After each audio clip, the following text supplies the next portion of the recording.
नमस्कार दोस्तों। M P ADPO के जीएस पोर्शन की नेक्स्ट क्लास के साथ में आप सबके बीच उपस्थित हूँ। वीडियो क्वालिटी को लेकर के थोड़ा बहुत इशू आ रहा है जिसको हम सुधारने की कोशिश कर रहे हैं और आगे चल के जल्दी से जल्दी इसको सुधारने की पूरी कोशिश की जाएगी और कुछ सुधार भी लिया जाएगा। पर हमारा प्रथम उद्देश्य ये है कि 5 दिसंबर को जो MPPSC का ADPO एग्ज़ाम प्रस्तावित है, कम से कम उससे पहले जीएस का पोर्शन कंप्लीट हो जाए, तो हम इसकी पूरी कोशिश कर रहे हैं। कल हमारा परमार वंश तक कंप्लीट हो गया था, आज हम सल्तनत काल से शुरू करते हैं। तो जो सबसे पहले हमारा फैक्ट क्वेश्चन आता है, जो सबसे ज़्यादा पूछा जाता है, वो ये पूछा जाता है कि मध्य प्रदेश में प्रथम मुस्लिम आक्रमण किसके उसमें हुआ था, नेतृत्व में हुआ था। तो मध्य प्रदेश में प्रथम मुस्लिम आक्रमण था 1019 में। किसने करा था? महमूद गजनवी ने करा था। किस क्षेत्र में करा था? कलिंजर तथा ग्वालियर क्षेत्र में करा था। किस क्षेत्र में? कलिंजर तथा ग्वालियर क्षेत्र में। फिर दूसरा फैक्ट आता है पर कि महमूद गजनवी जो था लुटेरा था, लूट के चला गया। उसका उद्देश्य यहाँ पर साम्राज्य स्थापित नहीं करना था। साम्राज्य स्थापित करने का प्रमुख उद्देश्य जिसका था वो मोहम्मद गोरी का था। उसने 1196 में मोहम्मद गोरी ने मध्य प्रदेश पे आक्रमण करा था। किस क्षेत्र पे? ग्वालियर पे करा था। उस समय ग्वालियर का शासक कौन था? उस समय ग्वालियर का शासक लोहांग देव था। याद रखिएगा, उस समय ग्वालियर का शासक लोहांग देव था।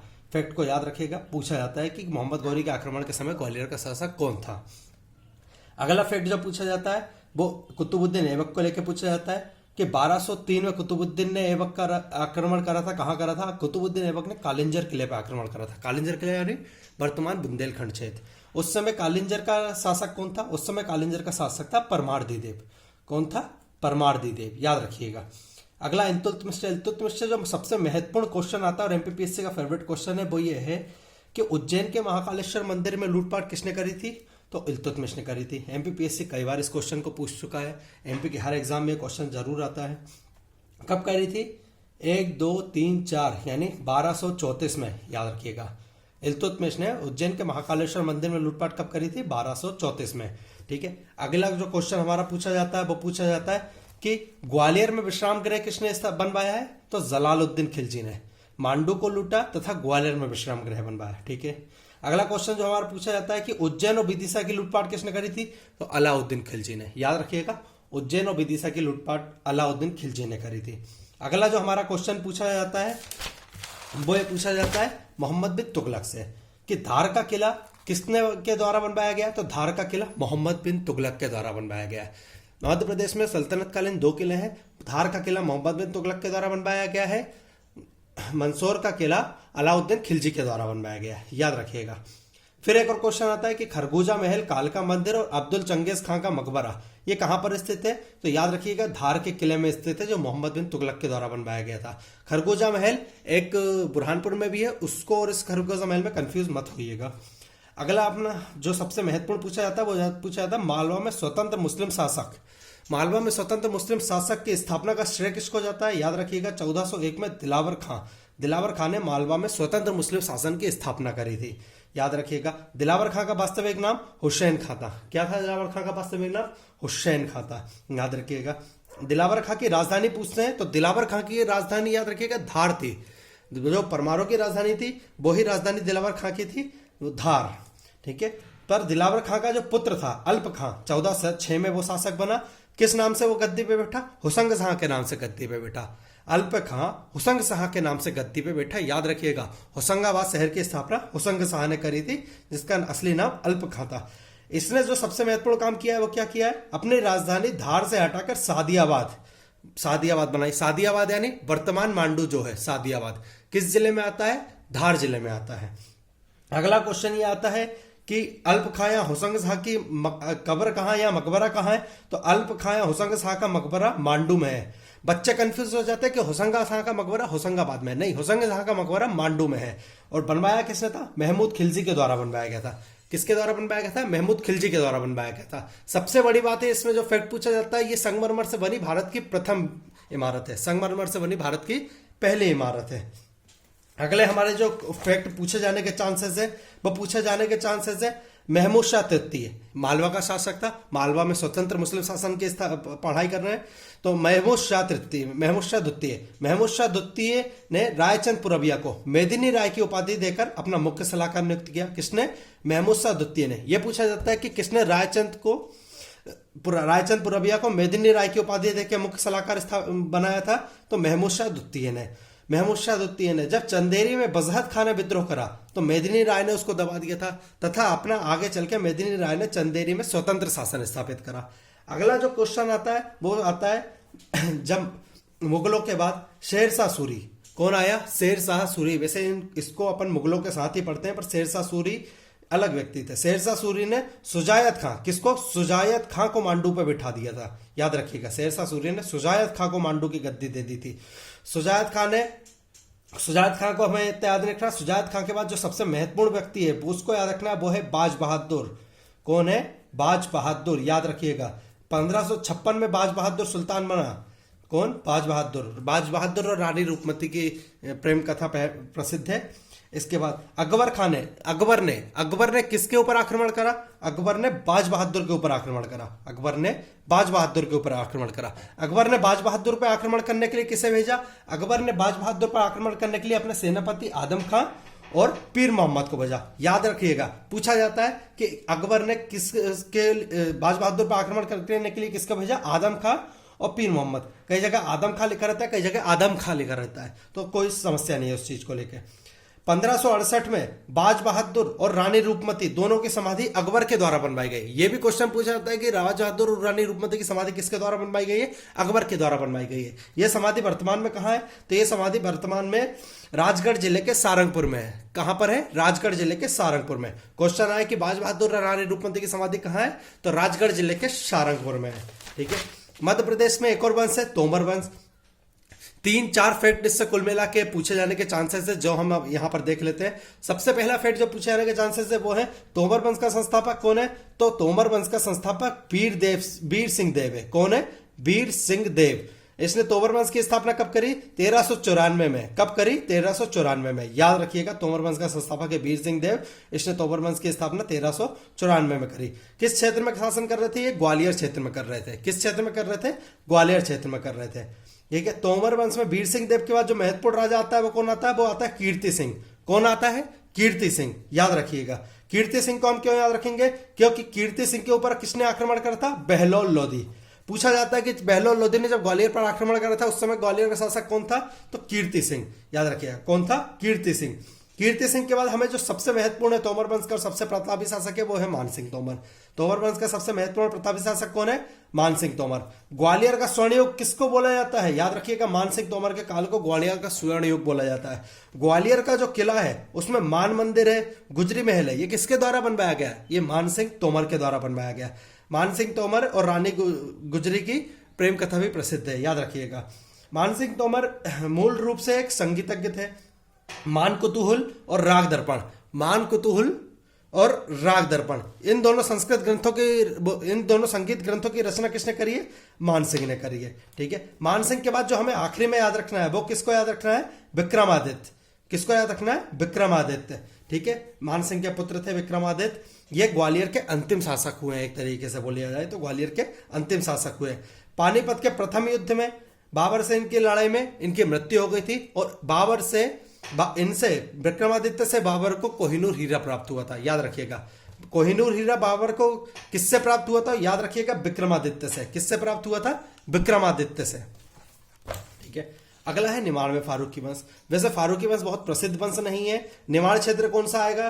कोई पूछेगा निमाड़ क्षेत्र कौन सा है सर? तो हमारा जो खंडवा, खरगोन और बुरहानपुर, बड़वानी, ये वाला जो क्षेत्र है, इस क्षेत्र को हम कौन सा क्षेत्र बोलते हैं? निमाड़ क्षेत्र बोलते हैं। निमाड़ क्षेत्र में एक छोटा सा वंश आया था, फारूकी वंश। इसमें अपन को याद क्या रखना है? याद से एक ही रखना है कि फारूकी वंश की स्थापना किसने करी थी? मलिक रजा नाम के व्यक्ति ने करी थी। फारूकी वंश की स्थापना किसने करी थी? मलिक रजा नाम के व्यक्ति ने करी थी। कब करी थी? 1398 में करी थी। कब करी थी? 1398 में करी थी। इसके बाद अगला जो हमारा क्वेश्चन आते हैं वो आते हैं मुगल काल से। इतना स्पीड में क्यों पढ़ रहे हैं? क्योंकि हमारा टॉपिक एक ही टॉपिक है जिसमें पूरा भारतीय इतिहास बोला गया है, तो ज्यादा से ज्यादा हमें फैक्ट इनको कवर करना है। हमें ज्यादा इसमें ब्रीफ नहीं करना है कि बहुत ज्यादा दिन आप हिस्ट्री को देते रहे, हिस्ट्री से क्वेश्चन आएंगे 2, तो इसलिए आपको ये नहीं देना है। मुगल काल में हमें क्या याद रखना है? मुगल काल में सबसे महत्वपूर्ण जो हमें याद रखना है वो याद रखना है मुगलकालीन युद्ध। तो सबसे पहला जो युद्ध है 1526 का पानीपत का प्रथम युद्ध। अभी मैंने आपको बताया था विक्रमादित्य की मृत्यु के बाद ग्वालियर जो है किसके अंडर में आ गया था? बाबर के अंडर में आ गया था, याद रखिएगा। फिर 1527 का खानवा का युद्ध। खानवा का युद्ध किसके मध्य हुआ? राणा संगा और बाबर के मध्य। किसके मध्य हुआ? राणा संगा और बाबर के मध्य। ठीक है, तो इसमें मालवा पर नियंत्रण, राणा संगा जो है मालवा क्षेत्र राणा संगा के अधीन था, तो मालवा पर नियंत्रण आ गया 1527 में, याद रखिएगा। 1528 चंदेरी का युद्ध बहुत महत्वपूर्ण है। 1528 चंदेरी का युद्ध मेदिनी राय और बाबर के मध्य हुआ। किसके मध्य हुआ? मेदिनी राय और बाबर के मध्य हुआ। इसमें मेदिनी राय की मृत्यु हो गई थी। ठीक है, तो 1526 पानीपत का प्रथम युद्ध, ग्वालियर विजय। 1527 खानवा का युद्ध राणा संगा से मालवा पर नियंत्रण। 1528 चंदेरी का युद्ध मेदिनी राय के विरुद्ध। ठीक है, चंदेरी किस जिले में है सर? तो चंदेरी अशोकनगर जिले में है। ठीक है, इसके बाद अगला जो हमारा फैक्ट आता है वो आता है अकबर से। याद रखिएगा, हुमायूं से फैक्ट आने के चांसेस बहुत कम है, हुमायूं से पूछे नहीं जाता है। अकबर से याद आता है। अकबर से सबसे पहले कौन सा याद रखेंगे? 1561। कौन सा? 1561 में अकबर ने मालवा पर आक्रमण किया था। कौन से क्षेत्र पर आक्रमण किया था? मालवा पे आक्रमण किया था। मालवा का शासक अभी पढ़ के आए हैं बाज बहादुर था। मारने कौन आया था बाज बहादुर को? उससे लड़ने कौन आया था? आदम खां। ठीक है, इसके बाद 1564 में, याद रखिएगा ये सबसे महत्वपूर्ण पूछा जाता है, 1564 में रानी दुर्गावती के विरुद्ध आक्रमण किया था अकबर की सेना ने। किसके विरुद्ध किया था? रानी दुर्गावती के विरुद्ध किया था। ठीक है, कौन आया था अकबर की ओर से लड़ने? आसफ खां। कौन आया था? आसफ खां।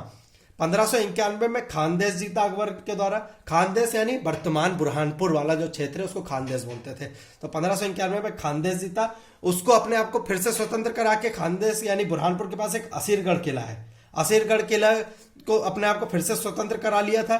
तो असीरगढ़ को 1601 में अकबर ने स्वयं फिर से जीता, और यह अकबर का आखिरी, बोल सकते आखिरी विजय अभियान था। कौन सा? क्वेश्चन पूछा जाता कि अकबर का आखिरी विजय अभियान कौन सा था, तो याद रखिएगा आसिरगढ़ का अभियान अकबर का आखिरी अभियान था। ठीक है, एक और क्वेश्चन जो हमारे मुगल से पूछा जा सकता है जो मध्य प्रदेश से संबंधित है वो ये है 15 अप्रैल 1658। कब? 1658।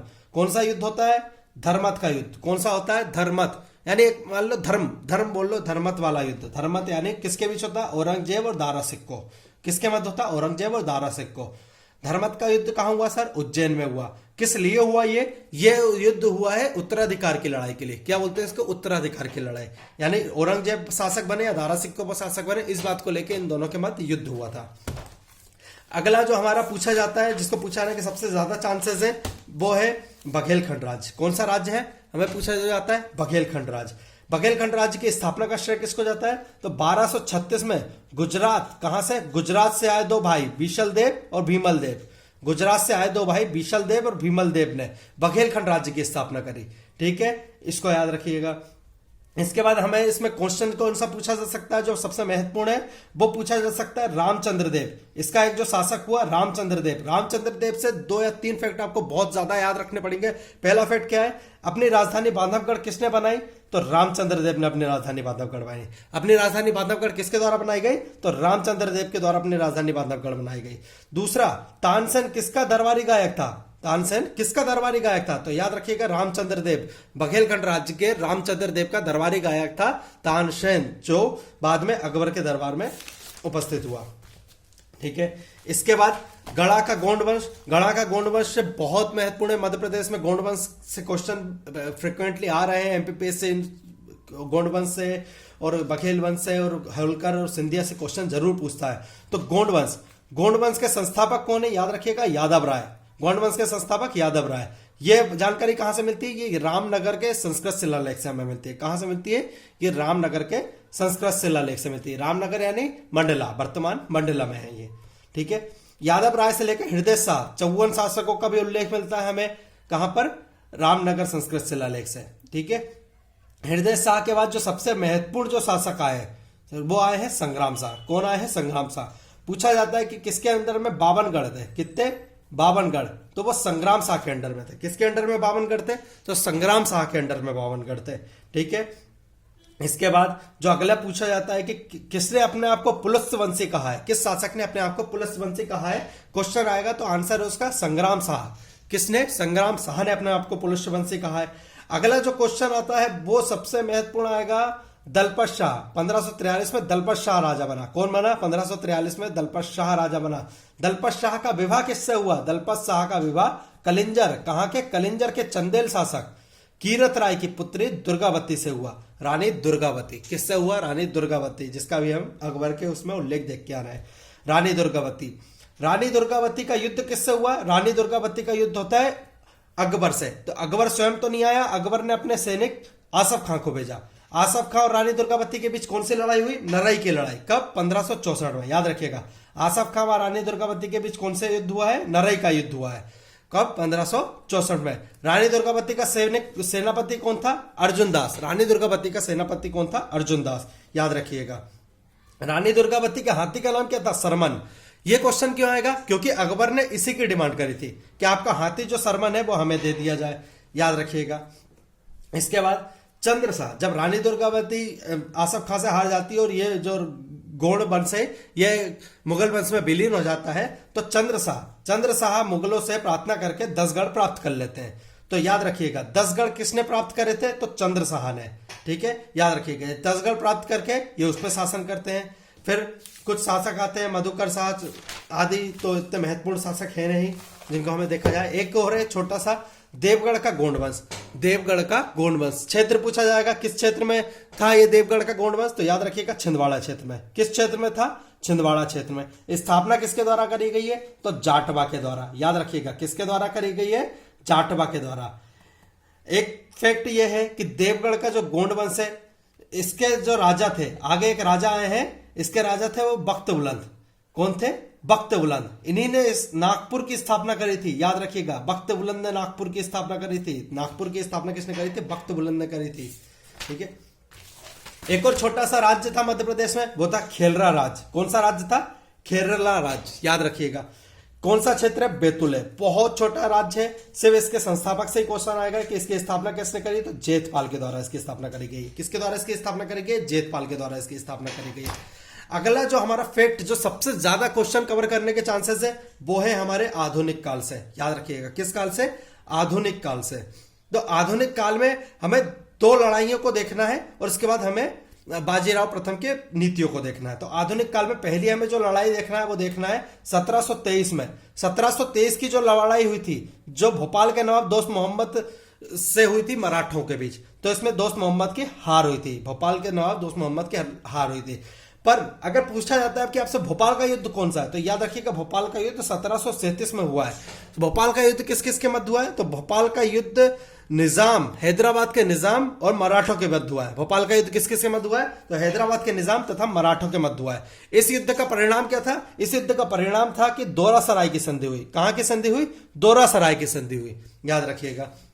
इसके बाद 1732 में इस डेट को लिख लीजिएगा। 1732 में कौन के द्वारा? बाजीराव पेशवा बाजीराव के द्वारा। क्या किया गया बाजीराव पेशवा के द्वारा? पेशवा बाजीराव के द्वारा अपना साम्राज्य अपने लोगों में बांट दिया गया। तो किस किस को कौन कौन सा क्षेत्र मिला ये पूछा जाता है। होलकरों को इंदौर मिला, ग्वालियर और उज्जैन का क्षेत्र सिंधियाओं को मिला, धार का क्षेत्र आनंदराव पवार को मिला, देवास बड़ी पाती तुकोजीराव पवार को मिली, देवास छोटी पाती जीवाजीराव पवार को मिली। याद रखिएगा, एक बार फिर से देख लेते हैं। इंदौर का क्षेत्र होलकर को, ग्वालियर और उज्जैन का क्षेत्र सिंधिया को, धार का क्षेत्र आनंदराव पवार को, देवास बड़ी पाती तुकोजीराव पवार को और देवास छोटी पाती जीवाजीराव को। याद रखिएगा। इसके बाद ये बंटवारा किसने करा था? तो बाजीराव पेशवा बाजीराव प्रथम ने करा था। ठीक है। इसके बाद जो हमें देखना है वो हमें रियासत देखना है। होलकर रियासत, सबसे पहले रियासत कौन सी आती है? होलकर रियासत। तो होलकर रियासत से हमें जो फैक्ट कवर होंगे हम वो देखेंगे। होलकर रियासत की स्थापना 1732, अभी हमने देख क्या है कि बंटवारा हुआ राज्य का, तो 1732 में मल्हार राव होलकर किसके द्वारा करी गई है? मल्हार राव होलकर के द्वारा करी गई। याद रखिएगा। मल्हार राव होलकर की समाधि से क्वेश्चन आ सकता है कि मल्हार राव होलकर की मृत्यु हुई 1766 में। इनकी समाधि कहां है? इनकी समाधि मध्य प्रदेश के भिंड जिले में है। याद रखिएगा, मल्हार राव होलकर की समाधि मध्य प्रदेश के भिंड जिले में है। कंफ्यूज मत होइएगा, मल्हार राव होलकर की समाधि मध्य प्रदेश के भिंड जिले में है। ठीक है। मल्हार राव होलकर के बाद कौन बना? राजा नहीं बना। मल्हार राव होलकर के बाद उनकी पुत्र वधु अहिल्याबाई इंदौर की शासिका बनी। मल्हार राव होलकर के पुत्र कौन थे? खांडेराव। उनकी पत्नी कौन थी? अहिल्याबाई, जो काफी प्रसिद्ध है अपनी नीतियों को लेकर। और उनका पुत्र कौन है? मालेराव। अहिल्याबाई। अहिल्याबाई को किस लिए याद रखा जाता है कि भारत के जितने भी मंदिर हुए उनके जीर्णोद्धार का श्रेय सबसे ज्यादा जिसने जीर्णोद्धार कराया वो मां अहिल्याबाई ने कराया। ठीक है, उसका पुत्र था मालेराव। ठीक है, अहिल्याबाई शासन किसकी सहायता से करती थी? तो अपने विश्वास पात्र सेनापति तुकोजीराव होलकर। किसकी सहायता से करती थी? अपने विश्वास पात्र सेनापति तुकोजीराव होलकर की सहायता से। अहिल्याबाई की मृत्यु 1795। कब हुई अहिल्याबाई की मृत्यु? 1795। क्वेश्चन आता है कि सर अहिल्याबाई हो गए, खांडेराव हो गए, मालेराव, इनकी छत्रियां कहां है? याद रखिएगा इनकी छत्रियां इंदौर में है। इनकी छत्रियां कहां है? इनकी छत्रियां इंदौर में है। ठीक है, मध्य प्रदेश का नेपोलियन याद रखिएगा, यशवंतराव होलकर को मध्य प्रदेश का नेपोलियन बोलते हैं। ठीक है, इसके बाद जो हमारा अगला वंश आता है वो आता है सिंधिया। अगला जो वंश आता है सिंधिया।